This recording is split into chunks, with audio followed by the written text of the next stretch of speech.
All right. In this video, I want to talk about how history repeats itself.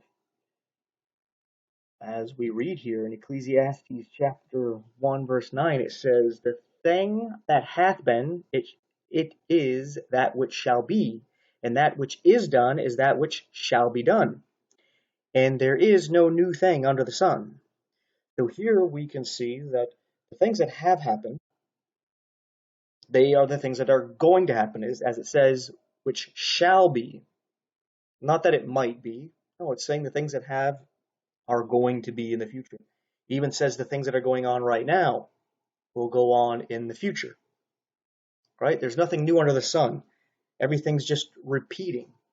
And we can see this in our day-to-day life.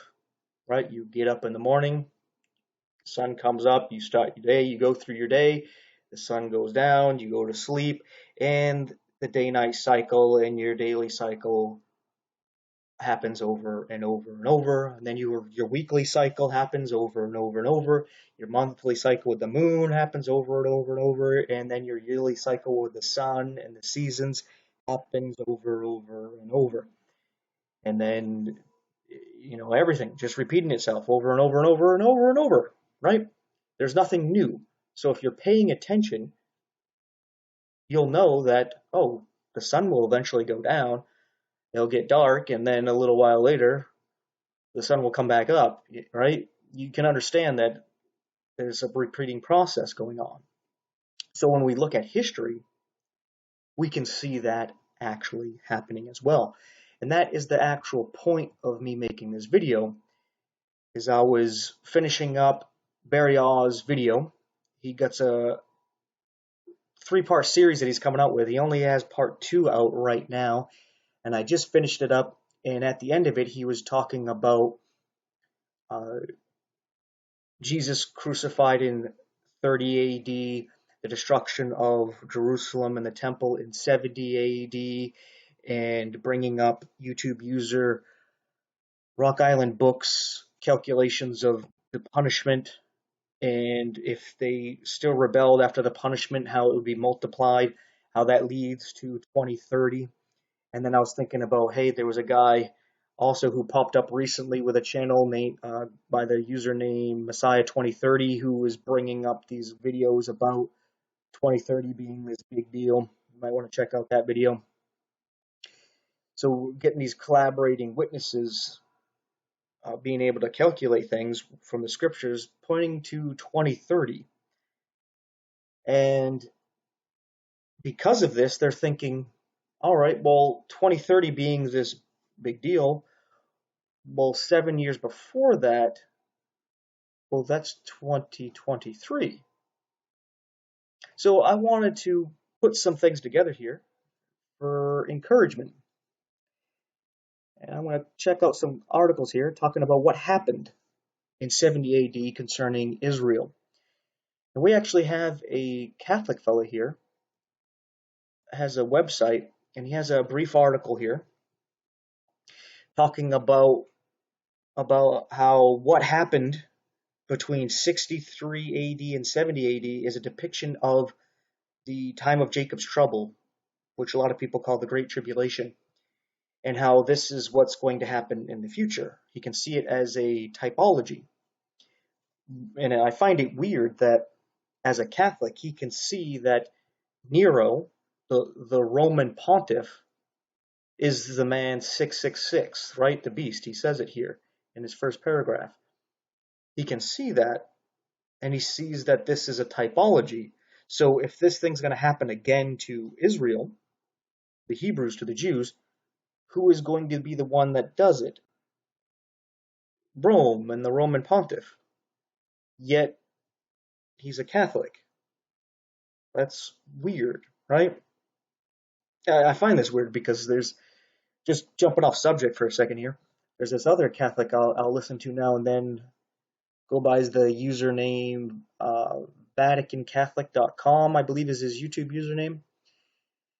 And he will refer to the Catholic Church or Rome, the Vatican, as Babylon, the Babylon of Revelation. And I know some Catholics will do that.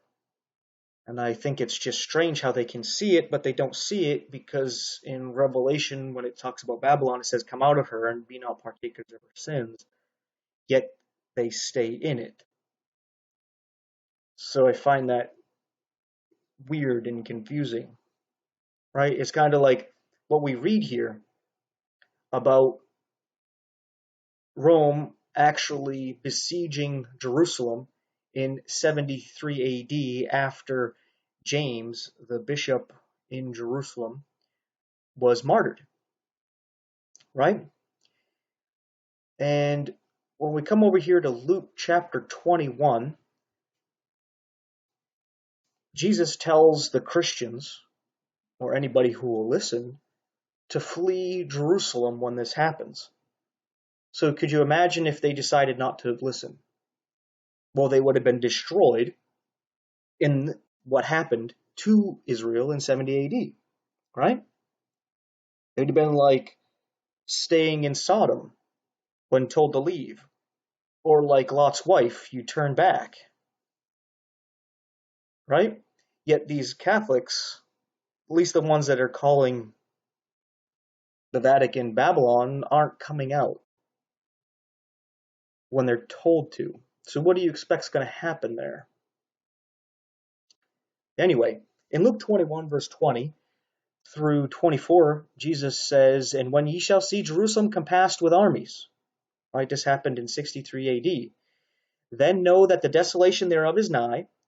Then let them which are in Judea flee to the mountains, and let them which are in the midst of it depart out, and let not them that are in the countries enter thereinto." So here he's saying anybody who's listening to Jesus, they leave, right? They see the armies starting to come past, they're doing their thing. All right, well, I don't want any part of this. We're leaving. Jesus told us to leave. This was the warning sign. 63 AD, this happens. The Christians leave, right? This happens 7 years before 70 AD. Interesting, right? Kind of like Lot, who wasn't a Jew, coming out of Sodom and then sudden destruction. Now, Jesus continues to say at verse 22, "For these be the days of vengeance, that all things which are written may be fulfilled. But woe unto them that are with child, and to them that give suck in those days. For there shall be great distress in the land, and wrath upon this people." And I think this quote here about those with child is actually a metaphor for those who have committed adultery on God, right? Because when he offered the wine at the Last Supper, it was a depiction of the Galilean wedding customs where he offers the bride the cup, and if the bride drinks, she accepts his marriage proposal. And then he leaves and prepares a place for them to live. And this usually takes at least a year so they can see if the woman is actually loyal or if she was pregnant, and this can come to pass, right?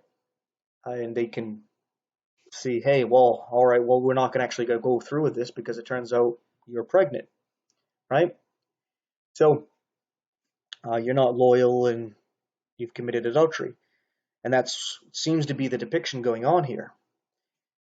So the reason why I brought that up is because it had to do with Barry Oz' video where he talked about when Moses came back down, he had Israel drink the powdered idol that he turned it into powder, mixed it with water, and had him drink it. And this is a depiction of what we read later on in the scriptures about these people who were thought to have committed adultery, drinking this mixture of, I believe, water and ash of some sort. And if they were to bloat, then you knew they were guilty. And I think this has something to do with that. But anyway, continuing in verse 24, Jesus says, "And they shall fall by the edge of the sword, and shall be led away captive into all nations. And Jerusalem shall be trodden down of the Gentiles until the times of the Gentiles be fulfilled." Now this happened. Now you could imagine that people were being told this before it happened. So when this started to happen, and it did happen, a lot of people believed, right? So that's why Christianity was probably growing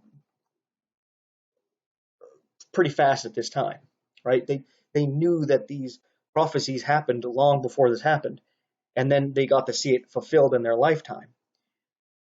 So that's a pretty good witness right there, right?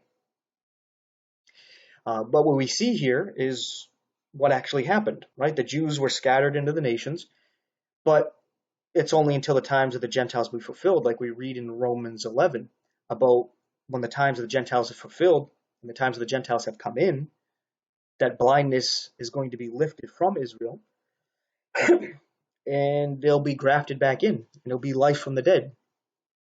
And we see Israel actually back in the land, and they have Jerusalem as their capital. So we see these things happening now. We can tell that the times of the Gentiles is about up. The church age is about to end. So we see, coming back to this article right here, a very short one, it talks about that, where James martyred in 63 AD, and Nero ends up besieging Jerusalem in 63 AD, and this starts that 7-year tribulation. But the believers, the ones that followed Christ, left when they saw those armies come passing, right? This can be a depiction of the rapture before the 7-year tribulation. And what has been done will be done. So if we look at history of what happened, well, we can see what's going to happen again by the time of 2030. You see, if you go check out the videos of Rock Island Books and Burial and Messiah 2030, you'll see the calculations of like Daniel 70's weeks, for example, and how it comes to the time of when Jesus showed up on the exact day of the 69th week, claiming himself to be king, riding in Jerusalem on a donkey, and they rejected him, right? So that 70th week is cut off, and this time right here, 63 AD to 70 AD, is kind of a typology of what's going to happen in the future. Because you see, this happened by 70 AD, right? But when we come over here to Revelation chapter 12, kind of like what this article references to concerning this, almost hinting that it already happened, you need to understand that Revelation was written about 20 years after, around 90 AD. So this is not telling you of what happened in the past. He's telling you of what's to happen in the future. And what happened in the past is an example of what's going to happen in the future. Right? So you can understand why there's people who are, I think they're called preterists. They believe things already happened. And in some sense that they are right. But when you look at it in its entirety, these things haven't happened. For example, where did this beast, this Antichrist, receive a deadly wound and raise from the dead? Where's the mark of the beast that the whole world has to accept or they can't buy or sell? Right? Where did these things actually happen? Where did Jesus actually return and destroy the enemies of Israel and reign as king in Jerusalem? Those things, none of these things happened. Right? These things that have already happened are just a depiction of what will happen. Right? Even Jesus says, like in the days of Noah, like in the days of Lot, he's showing you things that happened in the past so that you understand things that are going to happen in the future. Makes things very easy for us to understand. But yeah, I just wanted to look at a couple other articles talking about this, how Josephus decided, describes what happened starting around 63 AD. In this article here, I believe this one is, I thought this was the Britannica. I think I removed that one. I had a bunch of articles and I decided to cut it down a little bit. But yeah, so if we look at what happened in the past, we got a good idea of what is going to happen in the future. So it's at this time where armies are actually starting to compass Israel. There's a lot of nations starting to come together and form alliances, and such as Russia starting to tell Israel what to do and what not to do, right? And they're teaming up with Iran. I heard that they were having negotiations with Turkey. You know, these nations that were prophesied to come against Israel. So it looks like we'll be leaving soon. And then these armies will compass, and they're probably not going to quite attack yet.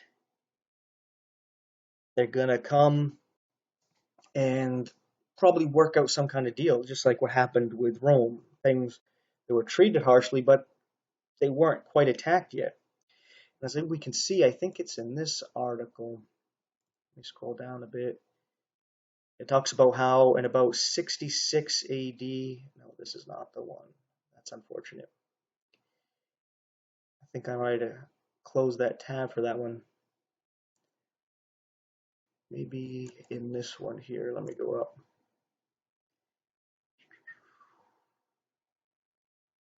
So I can have something to show you. I think it's about 66 AD, so about halfway between 63 and 70 AD, a bunch of Jewish zealots killed about 3,000 Roman soldiers that were stationed in Jerusalem. And I'm just skimming this real quick to see if this one actually talks about that. And it doesn't seem like it does, which is unfortunate. So I should have left up one of those other tabs, but whatever. You can look at it yourself. About halfway through 66 AD, the Zealots attacked about 3,000 Roman soldiers stationed in Jerusalem, killed them, and this ended up sparking the events where Rome eventually comes and destroys them. So this is why I say that the Antichrist, he's going to work things out with Israel. And it's not so much that he turns on Israel, but he actually turns on them because they turn on him. Because he's going to eventually claim to be God in their temple. And zealots, Jewish zealots, are probably going to kill him, say gods don't die kind of thing, or gods don't bleed, you know. And he's going to come back. And when he comes back, he's going to be filled with the spirit of Satan, Lucifer, and be full of vengeance. And he's going to turn on them to destroy them. But before they can be completely wiped out, and those who have fled to Petra, that he is going to be destroyed by the return of Jesus Christ. And yeah, so I was making this video here because I thought it was kind of encouraging that this could actually be the year. I mean, it all looks like it. I know people got excited about those kind of things in the past, about, hey, this is the year, and they had a lot of reasonable reasons to think so, and we got reasons to think so today. You know, but you got to keep your expectations leveled, or you got your hopes up, thinking, all right, it's going to be this year, right? But at the same time, you got to be prepared for it not to be. And what I mean by that is that, hey, what if he cuts short the time? And if he cuts short the time, that could mean that the tribulation isn't going to be complete 7 years. So maybe you got to wait another half a year or a year. Or what if it doesn't start until 2030? It doesn't look like that if we look at history, right? Because it was exactly 40 years after 30 AD that the destruction happened. So it didn't start, the 7 years didn't start in 70 AD. It started 7 years before that. So if we look at history, that doesn't make sense. But we just need to keep things balanced. The only reason why I say that is because I've went back and I looked at what people have said in like 2015 and 16 and 17, thinking that the rapture was going to happen pretty soon, like within those years. And then I decided to look back further, where there's people thinking like 88 reasons why the rapture would happen in 1988. And some of the things they were saying made sense. And I get why they would believe such a thing. Even back around 1830, you had the Millerite movement. And they were actually able to predict the downfall of the Ottoman Empire by calculating times from Daniel. So that's very convincing. When you're like, hey, in the next couple years, and on this year, they predicted exactly when the Ottoman Empire would collapse, and it did. You'd be like, whoa, okay, you got my attention. So then they started thinking, all right, well, the rest of these times, the cleansing of the sanctuary, for some reason they thought meant the rapture. I don't know their thinking about that, but they had reason to believe that it was going to happen there. I think they said 1940 or something would have been the rapture, but it didn't happen, obviously. So you just need to, I don't know, stay grounded, I guess, is what I'm saying. Hope that it's happening, but prepare for it to be delayed, because sometimes these things happen to shed off the false believers from the true believers so that they fall away. And it's only those who are truly believers that are going to keep watching. Because when you look at when Jesus ascended, it was only among the believers. The unbelieving world didn't see him go up. So I think the rapture is going to be something personal, where I don't even know if people are going to see us. So if there's a group of people where there's unbelievers there because they're expecting it to happen and it doesn't happen, it's probably because that wasn't the time. When it is that time, the believers are going to be separated from the unbelievers. That could be what's going on. So just, keep a level head about it, pray about it. So with all that being said, thanks for watching. So that fella couldn't join the church. He couldn't join the church. He couldn't get baptized. He couldn't get baptized. He woke up with God. He woke up with the devil. Are you saved? Amen. So that fella didn't take the sacraments. Didn't take the sacraments. Didn't say the rosary. Didn't take the rosary. Didn't tithe. Didn't tithe. He went to heaven. He went to hell. You saved? Great. Didn't keep the law. He didn't keep the law. He broke the commandments. He broke the commandments. He didn't keep the golden rule. He didn't keep the golden rule. He woke up in glory. He woke up in the pit. Are you saved? You're saved. If you're not saved, you're over here or you're over here. You sure ain't in the middle. He said, Lord, remember me, thou comest thy kingdom. And Jesus turned to him and said, verily I say unto thee, today shalt thou be saved. Just like that. You have been saved? If you ever saved, you were saved like that.